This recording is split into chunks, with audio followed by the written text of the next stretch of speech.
dans des parcelles, c'est-à-dire un calcul de pente par parcelle. Donc on prend une grille pente, on prend une grille qui représente les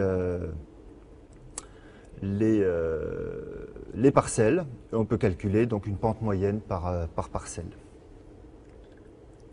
Alors un exemple très rapide et très simple de calcul de ce genre que l'on peut faire en géologie, c'est par exemple faire une carte ou une réévaluation du potentiel minier d'une région, partant de tout un ensemble d'informations géologiques, géophysiques, géochimiques ou minières aussi. Donc on collecte de la donnée qui peut être vecteur, raster, etc. On l'intègre dans un système donné et puis ensuite on fait une opération, un traitement une analyse spatiale de cette information. Donc on peut partir par exemple d'une carte géologique. On décrète que telle lithologie est plus favorable que telle autre pour les substances minières recherchées. Pareil pour une carte magnétique, pour des anomalies géochimiques de surface, donc que l'on va trouver dans des sols, etc.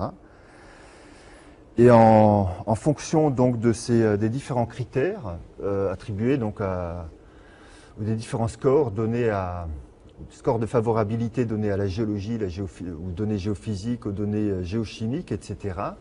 On va pouvoir sommer donc cette information dans une grille en sortie et puis sortir donc produire une carte de favorabilité. Donc qui représente, en fonction des critères en entrée, les zones les plus favorables donc pour une reprise de l'exploration minière.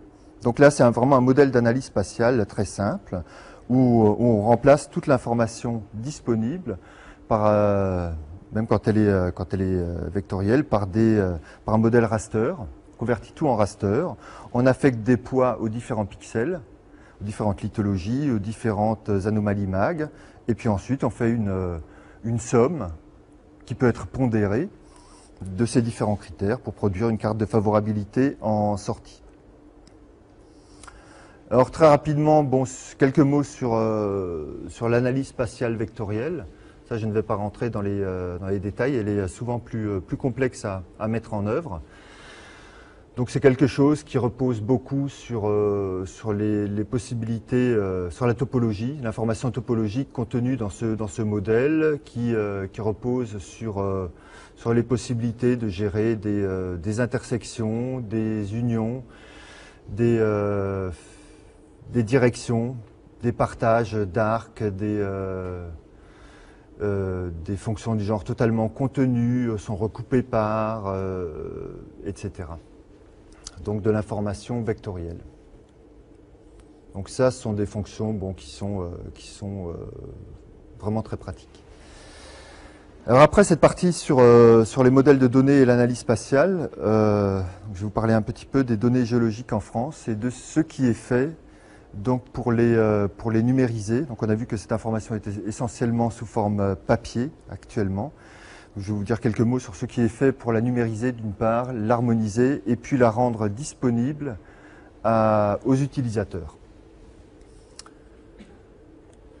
Alors si on regarde un peu l'information géologique disponible, pas seulement en France, mais dans la plupart des pays européens et ailleurs, on se rend compte que cette information est essentiellement contenue donc, dans des cartes géologiques. C'est quelque chose qui est le résultat souvent de plus d'un siècle de cartographie.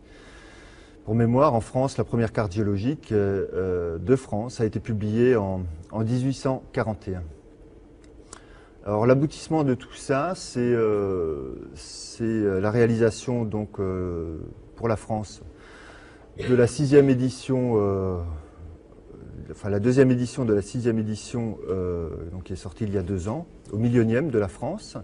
Un ensemble de cartes 250 millième qui ne couvre pas l'intégralité du territoire, et puis des cartes au 50 millième.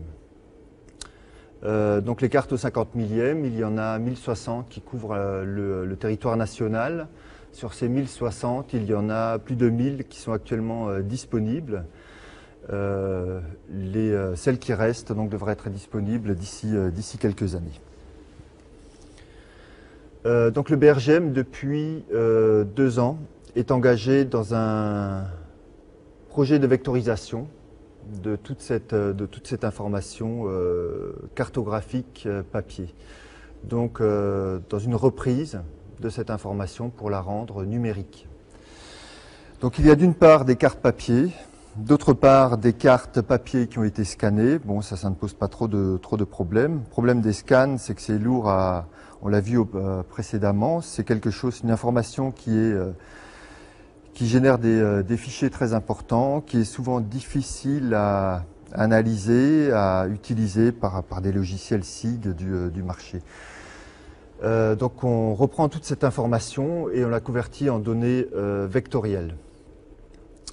Alors comment est-ce qu'on fait ça? On prend toute l'information contenue dans les cartes géologiques, toute l'information géométrique contenue dans les cartes géologiques et on la convertit en un ensemble de polygones, de lignes et de points.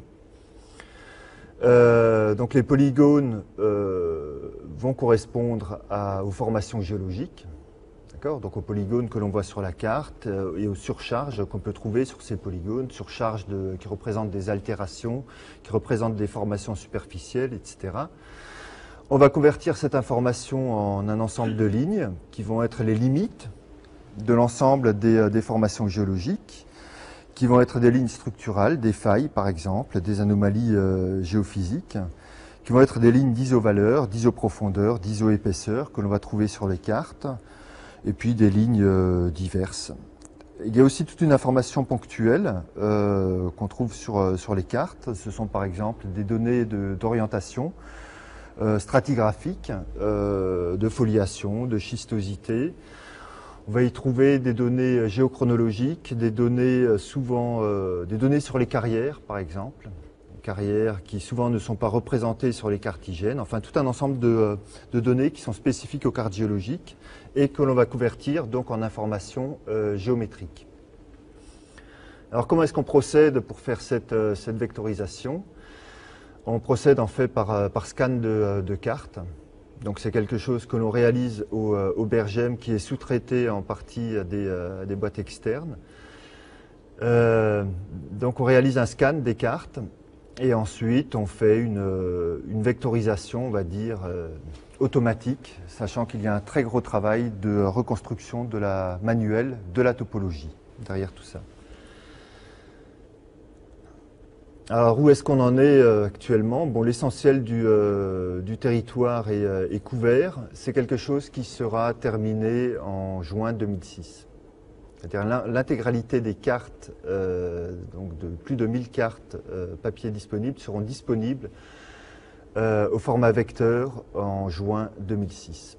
Donc qu'est-ce qu'on aura là-dessus? On aura la carte papier dans un format vectoriel et l'ensemble des objets géométriques que l'on trouve sur ces cartes papier seront codés en prenant en compte l'information qu'on trouve dans la légende. Donc il n'y a pas de nouvelle information, c'est la carte papier que l'on convertit en produit numérique vectoriel. Alors si on regarde un peu le résultat, donc si on prend deux cartes côte à côte, qu'on regarde la jointure entre ces deux cartes, ou qu'on prend deux cartes vectorisées, et qu'on les met côte à côte, voilà ce qu'on observe. On observe donc des jointures de cartes qui sont directement visibles. Donc voilà par exemple la limite entre la carte de Montmirail au nord et celle d'Esternay au sud. La carte de Montmirail au nord donc met un peu plus l'accent sur les formations superficielles et est bien plus riche. Ces formations superficielles donc vont masquer un peu enfin sans les masquer, c'est une information supplémentaire qu'on trouve sur la carte. Mais donc la carte du nord est plus riche que la carte du sud, ce qui génère en fait tout un ensemble de disharmonies au contact entre ces deux cartes. Donc si on souhaite traiter de utiliser de l'information vectorielle qui est à la limite entre ces deux cartes, si on prend ces deux cartes, ben on a deux cartes vectorielles différentes. Elles ne sont pas